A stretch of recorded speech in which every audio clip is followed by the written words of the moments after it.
जी बिस्मिल्लाहिर्रहमानिर्रहीम। मेरा नाम है जी मुस्तफीशा और हम कर रहे हैं चैप्टर नंबर 4 के शॉर्ट क्वेश्चंस। तो आज हमने ये एक्सरसाइज 4.3 से क्वेश्चन लिया है। तो पहले जो दो पार्ट थे वो 4.1 से थे, 4.2 से थे और आज 4.3 से लिया गया है। तो बेसिकली मकसद ये है कि जब आप इसका एक क्वेश्चन भी समझ जाएंगे ना तो आप सारी एक्सरसाइज खुद को खुद करने के काबिल हो जाएंगे। बल्कि मैं ये कहता हूँ कि जो बच्चा एक क्वेश्चन समझ गया ना वो सारा चैप्टर कर सकता है, क्योंकि सारे क्वेश्चन एक दूसरे से रिलेटेड होते हैं। जी पहली एक्सरसाइज में हमने देखा था कि वहां पर जो फैक्टर्स दिए गए थे वो लीनियर थे, यानी कि x की पावर 1 थी। और एक्सरसाइज 4.2 में क्या देखा था हमने कि जो फैक्टर्स थे वो लीनियर थे और रिपीटेड थे, यानी कि यकदर्जी भी थे और उनका मुरब्बा भी था। जैसे ये देखें, अब यहां पर देखें x की ताकत 1 है और सारे की ताकत 2 है।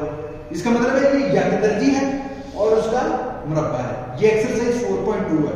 और आज हमने करना है जी एक्सरसाइज 4.3 का क्वेश्चन कर रहे हैं।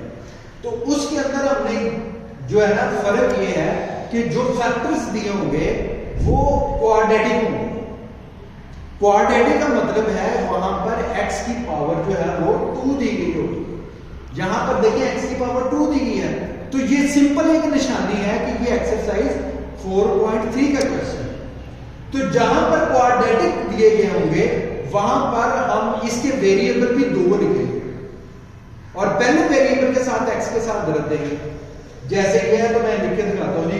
अब इसका फैक्टर बनेगा ax प्लस b, ठीक है। मैंने कहा 2 फैक्टर ax प्लस b। ये देखिए इसके साथ हमने 2 वेरिएबल लिख रहे हैं, ax प्लस b, नीचे x स्क्वायर प्लस 1, ये प्लस। अब b के बाद आगे क्या कौन सा आना चाहिए जी? अल्फाबेट c आना चाहिए। तो तीसरा वेरिएबल हमारा c होगा, c बटे।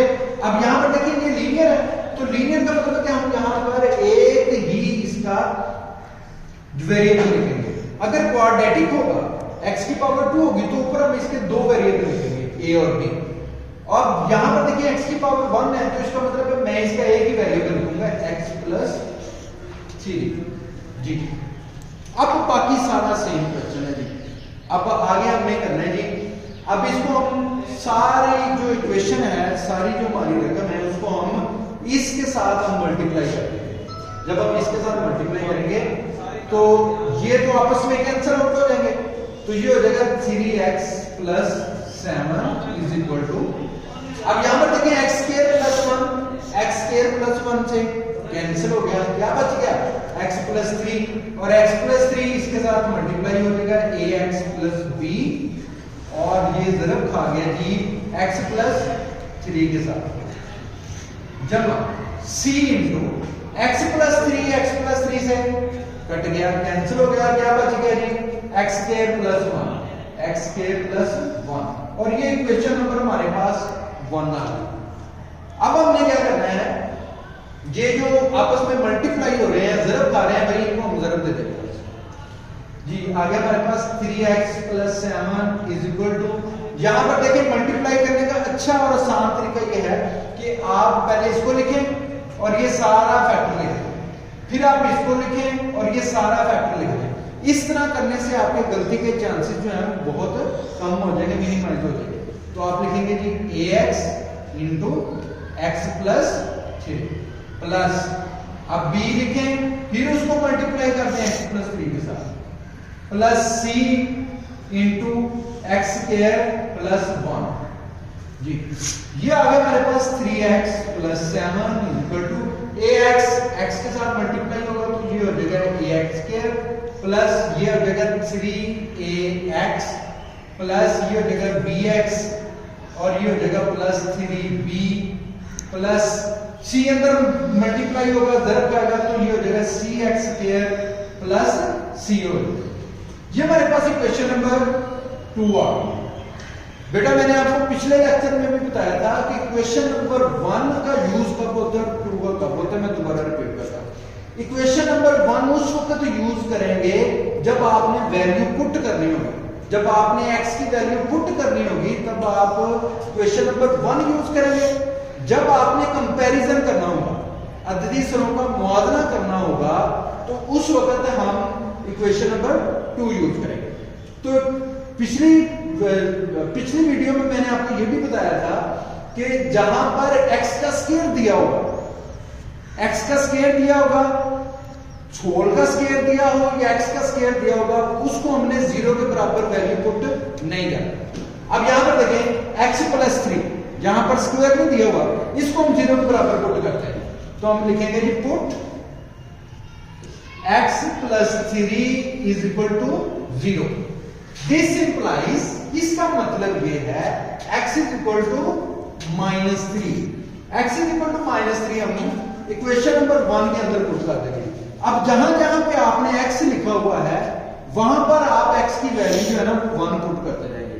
तो 3 × x की जगह पे क्या लगाएंगे जी -1 प्लस 7, ये आ जाएगा जी a, और x की जगह पे -1,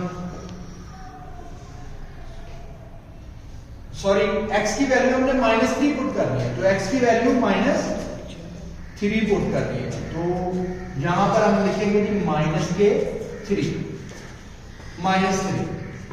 प्लस b, और यहां पर होगा x की वैल्यू -3 + 3 प्लस c × x² + 1। अब x कितना हमने पुट करना है जी -3, तो -3 का स्क्वायर प्लस 1। अब यहां पर आप देखें -3 + 3 क्या हो जाएगा 0 हो जाएगा। अब ये जो जब 0 होगा तो ये सब के साथ मल्टीप्लाई होगा, ये भी 0 हो जाएगा। तो ये हो जाएगा -9 + 7 = ये तो सारा 0 हो गया, ये सारा 0 हो गया। आगे हम यहां पर इसको सॉल्व कर लेते हैं, इसको हल कर लेते हैं। -3 का स्क्वायर क्या हो गया जी 9 + 1 कितने हो गए जी 10 हो गए, ये 10 हो गए। और 9 में से 7 माइनस करो तो क्या आ जाएगा जी -2 हो गए। तो यहां पर सी का आंसर आ जाएगा जी -2/10, 2 × 2 = 2.10। तो सी का आंसर आ गया जी -1/5। ये सी का आंसर आ गया -1/5। अब हमने क्या करना है भाई, देखें यहां पर जो वैल्यू पुट करनी थी हमने पुट कर दी, इसके अलावा हम कोई वैल्यू पुट नहीं कर सकते। अब इसके बाद हमने करना है कि कंपैरिजन, मुआवजा। यहां पर हम क्या करेंगे, सबसे पहले सबसे बड़ा फैक्टर कौन सा है, यहां पर x की 2 है। यहां पर वेरिएबल की सबसे बड़ी पावर क्या है जी x की पावर 2 है। तो अब हम इसका मुआवजा शुरू कर देंगे x की 2 के अद्वितीय सरों का मुआवजा करने से। फिर हम x के अद्वितीय सरों का मुआवजा कर लेंगे, फिर हम बगैर x वाली जो रकमें हैं उनका मुआवजा कर लेंगे।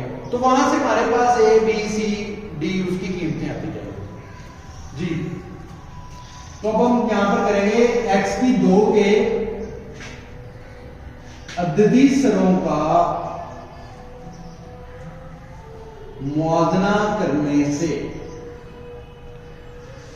अब यहां पर देखिए बेटा, यहां पर देखिए मैंने यहां पर क्वेश्चन नंबर 2 बनाई। तो जब भी आपने अद्वितीय सरों का मुआवजा करना है तो आपने क्वेश्चन नंबर 2 को यूज करना है। तो यहां पर देखिए x की 2 का अद्वितीय सर क्या है, a है, और यहां पर क्या है ये x की 2 का अद्वितीय सर, ये मैं इसको अंडरलाइन नहीं कर सकता। ये x की 2 वाली रकम एक ये है, एक ये है, इस तरफ है नहीं।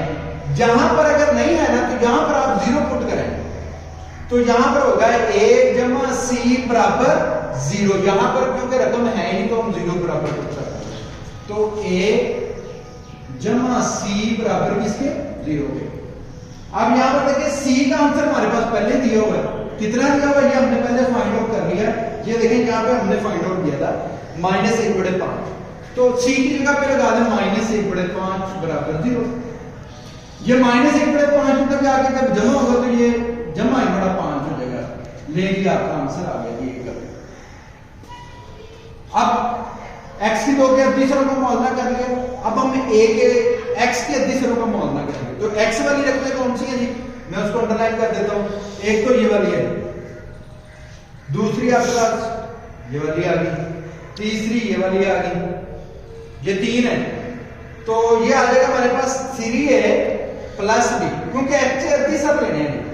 x, इस x का अद्दी सर क्या है b, इस x का अद्दी सर क्या है 3a, 3a प्लस b बराबर है 3 के। तो आ गया हमारे पास, यहां पर आप लिख देंगे x के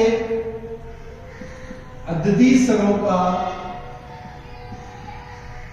मुआवजा करने से। अगर आप इंग्लिश में लिखना चाहते हैं तो आप इसको लिखेंगे कंपेयरिंग कोएफिशिएंट्स ऑफ x, आप इसको इंग्लिश में लिख सकते जी। तो इसके तीसरा का मुआवजा 3a plus b, 3a plus b बराबर किसके आ गया जी 3 के। यहां पर देखें x का दिशा क्या था 3 है। तो यहां पर हम देखें a का आंसर निकाला हो हमने, यहां पर a की वैल्यू पुट कर -1 बटे जमा 1 बटे 5। a की वैल्यू है जी जमा 1 बटे 5 जमा b बराबर आ गया जी 3। 3 दर 1 3 हो गया, 3 बटे 5 आ गया जमा b बराबर आ गया जी 3 जी। जमा 3 बटे 5 है, जब हम उसको उधर लेके जाएंगे तो ये हो जाएगा 3 माइनस 3 बटे 5। अब देखेंगे हम इसको सॉल्व करते हैं, इसका एलसीएम कितना आ गया जी 5। जब बटा में ना दिया हो तो 3 को डायरेक्ट 5 से दर दो, 3 दर 5 15 हो गया। अब 5 से कट जाएगा, ऊपर 3 बच जाएगा। यहां पर आ गया 15 में से 3 माइनस करें 12 आ गया जी, 12 बटे 5 हमारे पास b का आंसर आ गया जी। ये हमारे पास b का आंसर आ गया इक्वल टू b। a का आंसर आ गया -1 बटे 5 और b का आंसर आ गया 12 बटे 5 और c का आंसर आ गया जी -1 बटे 5। और यही हमारे पास 3 वेरिएबल थे a b c। तीनों वेरिएबल की कीमत निकाल दी। अब इसके अंदर वैल्यू पुट कर दें, इस मसला के अंदर हमारा आंसर आ गया। तो a का आंसर आया था हमारे पास 1 बटे 5, 1 बटे 5 x जमा b कितना है हमारे पास, b हमारे पास आया 12 बटे 5 बटे बटा आ गया जी x स्क्वायर प्लस 1 जमा ये जमा वाली नाम यहां पे लगाएंगे c बटे c की वैल्यू कितनी है जी, c की वैल्यू -1 बटे 5। तो ये प्लस को मैं चेंज कर देता हूं -1 बटे 5 और x जमा 3, ये मेरे पास आंसर है। अब ये यहां पर 5 जो देखेंगे आपने इसको एलसीएम ले लें, जब एलसीएम ले लेंगे तो ये बटा में आ जाएगा, ठीक है।